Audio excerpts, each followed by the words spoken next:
시청자 여러분 안녕하십니까. 오늘은 김 전 지사 복권을 찬성할 수 없는 이유라는 제목으로 말씀을 드리겠습니다. 김경수 전 경남지사가 8.15 복권 대상에 포함됐다는 소식이 전해진 뒤 정치권이 들썩이는 모습입니다. 더불어민주당은 물론 여당인 국민의힘까지 복권의 정당성 여부를 놓고 좌파에게 유불리를 따지는 대선 계산판을 요란하게 두드리고 있습니다. 드루킹 댓글 주작 사건으로 유죄 판결을 받았던 김 전 지사가 복권되면 정지됐던 피선거권이 회복됩니다. 김 전 지사의 정치활동 족쇄가 풀리면 이재명 전 대표의 독주나 다름없던 민주당 차기 대선 구도에 김 전 지사가 대항마가 될 수 있다는 관측이 나오고 있습니다. 이런 상황을 예상한 친문 비명계는 기대감을 숨기지 않았고 그동안 거칠 것이 없었던 친명계는 경계감을 나타내고 있는 것 같습니다. 이재명 전 대표 측은 아직은 복권 대상에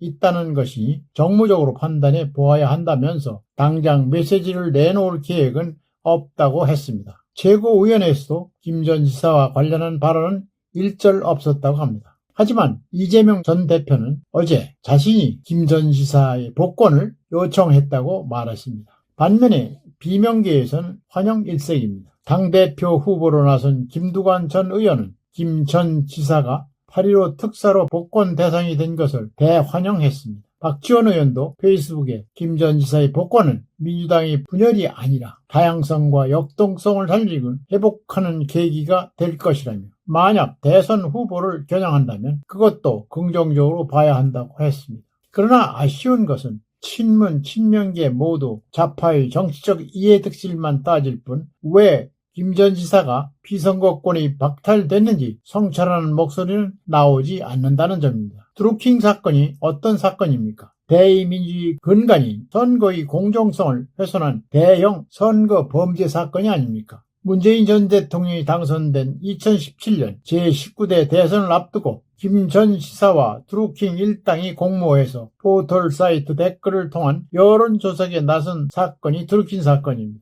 당시 특검이 파악한 드루킹 일당의 댓글 조작 규모는 8,840만 회에 달했습니다. 김 전 지사는 드루킹의 공범으로 징역 2년을 선고받고 복역하다가 2022년 12월에 사면됐습니다. 당시 대법원은 김 전 지사에게 유죄를 선고하면서 국민이 직접 대표를 선출하고자 정치적 의사를 표출하는 선거 국면에서 이루어진 범행이라는 점에서 위법성의 정도가 무겁다고 했습니다. 대의민주주의 근간인 선거의 공정성을 훼손했으므로 중형을 내린다는 것입니다. 그럼에도 김 전 지사는 지금까지 자신의 범행을 인정한 적이 없습니다. 오히려 진실은 아무리 멀리 던져도 제자리로 돌아온다며 억울하다고 했습니다. 그는 다른 범법자들과 달리 민주주의 자체를 무너뜨리는 중대 범죄를 저지른 사람입니다. 선거사범이라는 말입니다. 그런 사람이 아직도 잘못을 인정하지 않는 등 부적절한 처신을 보여왔다는 것은 관용할 수 없다고 봅니다. 한동훈 국민의힘 대표도 김 전 지사의 복권에 대해서 반대하는 입장인 것으로 알려졌습니다. 한 대표도 선거사범에 대해서는 무관용 원칙을 적용하는 게 옳다는 생각에서 그런 입장을 견지한 것일 것입니다.